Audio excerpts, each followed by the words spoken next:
नमस्कार, आप देख रहे हैं HR न्यूज। कल राव इंद्रजीत सिंह जी ने जो है अपना नामांकन कर दिया है, वो भाजपा के प्रत्याशी हैं और कल से नामांकन खुला है, उसी पे बातचीत करेंगे और साथ के अंदर बात करेंगे कि अभी कांग्रेस ने उम्मीदवार घोषित नहीं किया, उस पे करेंगे, राव के बयान पे करेंगे। कल राव ने जो बड़ा बयान दिया उसी पे चर्चा करेंगे। बॉबी राव जी, पहले आप ही के पास आ जाता हूँ। सबसे पहले, आप राव की हमेशा पैरवी करते हैं और राव के समर्थक भी हैं।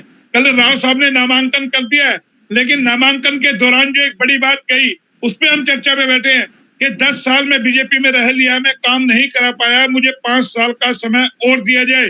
किस तरीके से देखते हैं? मोहनलाल जी, बयान ये नहीं दिया था, बयान ये दिया था कि 10 साल मैंने बीजेपी में रह चुका हूं, मुझे अगर 5 साल अगर और दिया जाएगा तो मैं काम और करके दिखाऊंगा और मैं अब बहुत कुछ सीख गया हूं। बयान ये था, ये नहीं कहा कि बयान में मुझे मौका नहीं मिला, ऐसा नहीं कहा। उन्होंने कहा रहते हुए 10 साल कैसी बात कर रहे हैं, मैं 10 साल रहते हुए काम नहीं कर पाया। मोहनलाल जी, काम कर नहीं पाया ये नहीं कहा, ये नहीं कहा। आप बयान देख लो दोबारा से। आप ऐसा उन्होंने नहीं कहा। उन्होंने कहा कि मैं ठीक है, मैं 10 साल मैंने काम की, जो काम रह गए या रह गए, मुझे 5 साल का चांस मुझे और दिया, मैं 5 साल में वो काम करूंगा जो 10 साल में काम नहीं करवाए, वो 5 साल में मैं और काम करके दिखाऊंगा मैं, और मैं बहुत कुछ सीख गया हूँ। साथ में ये भी कहा था। तो कोई रोड मैप बता, अरे 5 साल का अगला रोड मैप बता देते, क्या क्या काम जहन में है, पब्लिक को पता चल जाता, गुरुग्राम क्षेत्र के लोगों को। बोला जी, रोड मैप तो पब्लिक को तो कुछ भी बता लो, जो बताओगे वो कम है।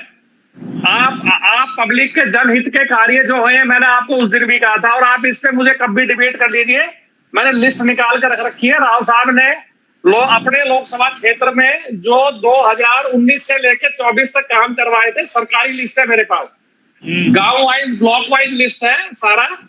और उसके अलावा सेंट्रल गवर्नमेंट के जो भी जो सड़कें बनी है या गुड़गांव में काम हुए हैं, रेवाड़ी जिले में काम हुए हैं, दक्षिण हरियाणा में अपना लोकसभा क्षेत्र छोड़ के जो महेंद्रगढ़ भिवाड़ी उसमें भी काम हुए हैं, उसकी लिस्ट है पूरी मेरे पास। हम कभी बहस कर सकते हैं इसके ऊपर। तो विकास की, भ्रष्टाचार की भी लिस्ट है आपके पास? भ्रष्टाचार की बनवारी लाल जी की लिस्ट है, वो मैंने आपको बता दी थी। बनवारी लाल जी के अलावा यहाँ के अफसरों की लिस्ट है। हरियाणा में तो जो लूटा है, ये मैं बेहिचक बेखौफ कह रहा हूँ कि हरियाणा के अंदर बीजेपी को जो ये धक्का लग रहा है, उसका सिर्फ और सिर्फ एक कारण है, अफसरशाही।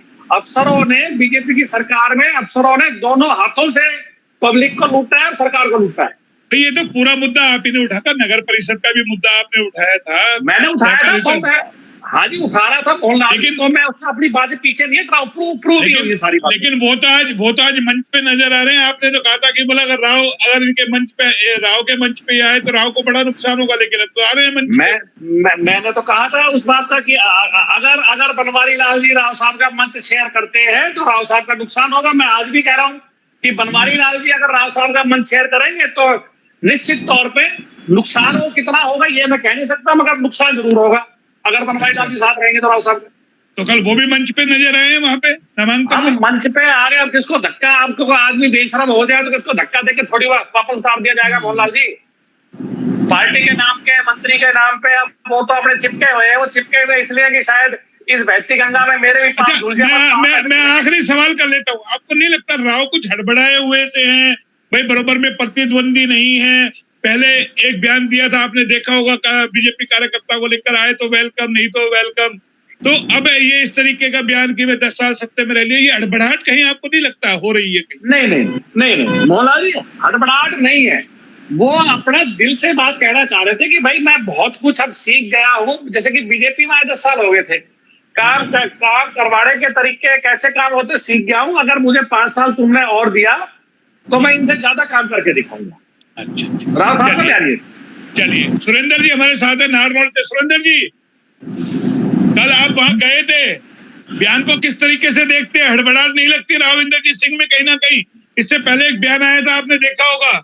मोहनलाल जी, ऐसा है, मैं कल वहां मौजूद था और जो राव साहब के जिस बयान की आप बात कर रहे हैं, परवीन राव जी भी कह रहे हैं, बिल्कुल उस बयान के पीछे ऐसी कोई मंशा नहीं थी।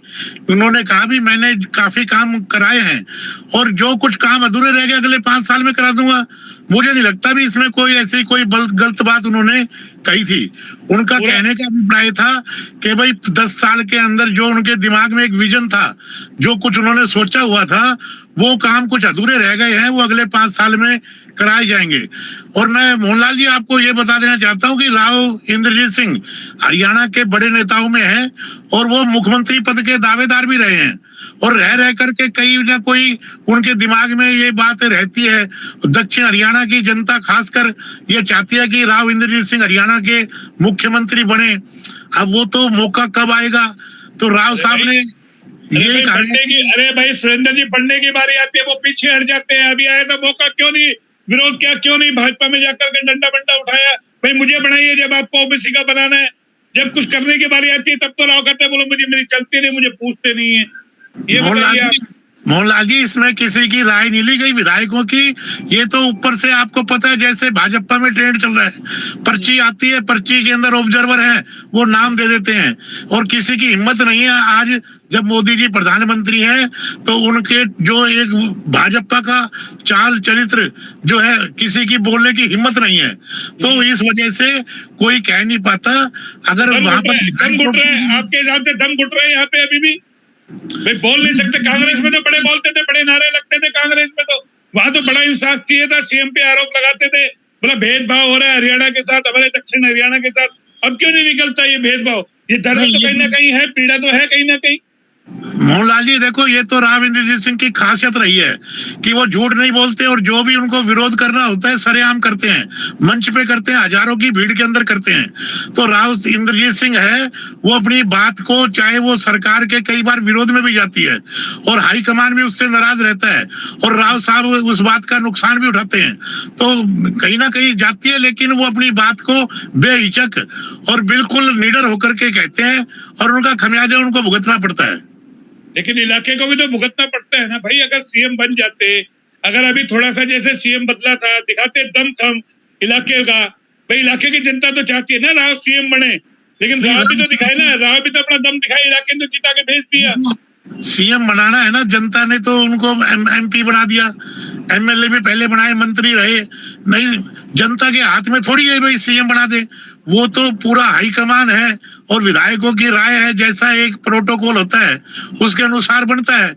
और उसमें राव साहब का कब नंबर आएगा या बनेंगे या ना बनेंगे, ये सपना पूरा होगा या नहीं होगा चलते चलते आप? नहीं, मुझे तो लगता है कि सपना पूरा होगा। अगर आदमी जब सोचता है, देखो उनका कद बहुत बड़ा है, वो आज पूरे हरियाणा में बड़े कद्दावर नेता हैं और उनकी बात को सुना भी जाता है। लेकिन क्योंकि वो बीजेपी के अंदर मात्र 10 साल हुए हैं, काफी पुराने लोग भी बीजेपी के अंदर हैं। भाई बीजेपी में हुए हैं, देखिए आप तो पैरवी करने लगे। विनय जी के पास चलते हैं। विनय जी क्या कहेंगे? दोनों को आपने सुन लिया, मेरे लगातार सवाल ये है, क्या हड़बड़ाहट है राव साहब में, या फिर जिस तरीके के बयान आते हैं, भाई सीएम बने की बारी आती है आप बोलते नहीं हो, हक मांगने की बारी आती है जब आप बोलते नहीं हो, जनसभा में आप कहते हो हमारे साथ भेदभाव हो रहा है। मोहन जी, परवीन भाई जी राव इंद्र सिंह के ना तो अधिकृत प्रवक्ता है, वो उनके एक तरह से आप मान सकते हैं कि उनके सपोर्टर हैं, वोटर हैं, उनके चाहने वाले हैं। तो जो भी अच्छी बातें हैं उनकी ये वो बता देते हैं, अगर भाई ये अच्छी है, इतने काम किए, ये हुआ। पहली बात तो राव साहब ने नहीं रिस्पेक्ट में टकूंगा, बुरा भी बताते हैं। इन्होंने जो माना कि भ्रष्टाचारी उनके मंच पर हैं, जिन पे आरोप लगे थे, राव साहब के लिए नहीं माना उन्होंने। हाँ। वो माना उन्होंने नगर परिषद की चेयरमैन के लिए और बनवारी लाल जी के लिए। वो तो विनय भाई मान रहे नुकसान होगा। साहब ने कौन सा भ्रष्टाचार किया है विनय भाई, जरा आप बता दो। आप एक 5 पैसे का राव साहब का भ्रष्टाचार बता दो, मैं आप जो कहेंगे मैं राव साहब को छोड़ दूंगा। चलो आप बताओ राव साहब का 5 पैसे का भ्रष्टाचार, उनकी 45 साल की राजनीतिक जीवन का बताओ आप। परवीन भाई, भ्रष्टाचार नहीं किया, मगर भ्रष्टाचारियों को संरक्षण देना, उनको साथ रखना, ये भी अपने आप में गलत नियत को सिद्ध करता है। क्या आप मुझे बताइए, जब बनवारी एक मिनट सुन लीजिए, सुनने की क्षमता रखिए प्लीज। आप जरा देखो, मैं बात भूल जाऊंगा, पहले मैं आपकी बात को बताता हूँ, आप सुनिए मेरी बात।